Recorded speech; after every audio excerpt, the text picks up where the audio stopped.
Identify register value using colour code. Colour code ಮುಖಾಂತರ register ವ್ಯಾಲ್ಯೂವನ್ನು ಯಾವ ರೀತಿ ತಿಳಿಯಬೇಕು ಎಂಬುದನ್ನು ಈಗ ನೋಡೋಣ. ಈಗ ನಾವು ರಿಜಿಸ್ಟರ್ ಕಲರ್ ಕೋಡ್ ಚಾರ್ಟ್ ಯಾವ ರೀತಿ ಇರುತ್ತದೆ, ಯಾವ ಕಲರ್ ಇರುತ್ತವೆ ಎಂಬುದನ್ನು ನೋಡೋಣ. ಮೊದಲನೇ colour black, brown, red, orange, yellow, green, blue, violet, grey, white, gold, silver ಕಲರ್ಗಳು ಇರುತ್ತವೆ. ಈ ಚಾರ್ಟಲ್ಲಿ ಮೊದಲನೇ ಕಾಲಮ್ ಕಲರ್ ನೇಮ್ ಇದೆ, ಎರಡನೇ ಕಾಲಮ್ ಕಲರ್ ಇದೆ, ಮೂರನೇ ಕಾಲಮ್ ಫಸ್ಟ್ ಬ್ಯಾಂಡ್ ಇದೆ, ನಾಲ್ಕನೇ ಕಾಲಮ್ ಸೆಕೆಂಡ್ ಬ್ಯಾಂಡ್ ಇದೆ, ಐದನೇ ಕಾಲಮ್ ಥರ್ಡ್ ಬ್ಯಾಂಡ್ ಮಲ್ಟಿಪ್ಲೈಯರ್ ಅಂತಿದೆ, ಆರನೇ ಕಾಲಮ್ ಫೋರ್ತ್ ಬ್ಯಾಂಡ್ ಟಾಲರೆನ್ಸ್ ಅಂತಿದೆ.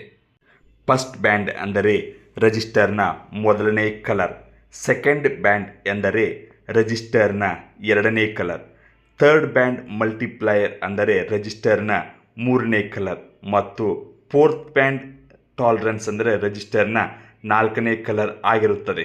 ಈಗ ರಿಜಿಸ್ಟರ್ ವ್ಯಾಲ್ಯೂವನ್ನು ಕಲರ್ ಕೋಡ್ ಮುಖಾಂತರ ಯಾವ ರೀತಿ ತಿಳಿಯಬೇಕೆಂಬುದನ್ನು ನೋಡೋಣ. ಈ ಚಿತ್ರದಲ್ಲಿ ಒಂದು ರಿಜಿಸ್ಟರ್ ಇದೆ. ಆ ರಿಜಿಸ್ಟರ್ನ ಮೊದಲನೇ ಕಲರ್ ಬ್ರೌನ್ ಇದೆ, ಎರಡನೇ ಕಲರ್ ರೆಡ್ ಇದೆ, ಮೂರನೇ ಕಲರ್ ಬ್ರೌನ್ ಇದೆ, ನಾಲ್ಕನೇ ಕಲರ್ ಸ್ವಲ್ಪ ಗ್ಯಾಪ್ ನಂತರ ಗೋಲ್ಡ್ ಇದೆ. ರಿಜಿಸ್ಟರ್ನ ಮೊದಲನೆಯ ಬ್ಯಾಂಡ್ ಕಲರ್ ಬ್ರೌನ್ ಇದೆ, ಅದರ ವ್ಯಾಲ್ಯೂ 1. ರಿಜಿಸ್ಟರ್ನ ಎರಡನೆಯ ಬ್ಯಾಂಡ್ ಕಲರ್ ರೆಡ್ ಇದೆ, ಅದರ ವ್ಯಾಲ್ಯೂ 2. ರಿಜಿಸ್ಟರ್ನ ಮೂರನೆಯ ಕಲರ್ ಬ್ರೌನ್ ಇದೆ, ಅದರ ವ್ಯಾಲ್ಯೂ ಇಂಟು 10.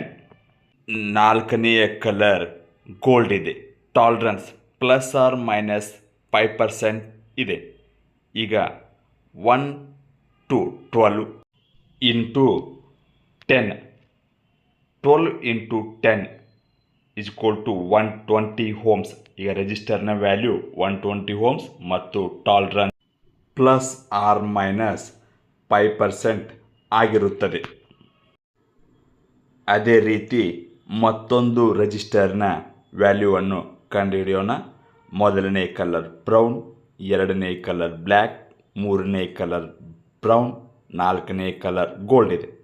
ಹಾಗಿದ್ರೆ ಬ್ಯಾಂಡ್ನ ಮೊದಲನೇ ಕಲರ್ ಬ್ರೌನ್ ವ್ಯಾಲ್ಯೂ 1 ಇದೆ, ಎರಡನೇ ಬ್ಯಾಂಡ್ನ ವ್ಯಾಲ್ಯೂ 0 ಇದೆ, ಮೂರನೇ ಬ್ಯಾಂಡ್ ವ್ಯಾಲ್ಯೂ ಇಂಟು 10 ಇದೆ, ನಾಲ್ಕನೇ ಬ್ಯಾಂಡ್ ವ್ಯಾಲ್ಯೂ ಟಾಲರೆನ್ಸ್ ±5% ಇದೆ.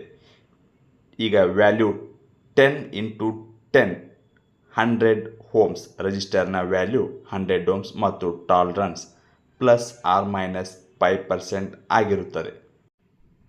Thank you for watching. ಈ ವಿಡಿಯೋ ಇಷ್ಟವಾದಲ್ಲಿ ಶೇರ್ ಮಾಡಿ ಮತ್ತು ಸಬ್ಸ್ಕ್ರೈಬ್ ಮಾಡಿ. Thank you.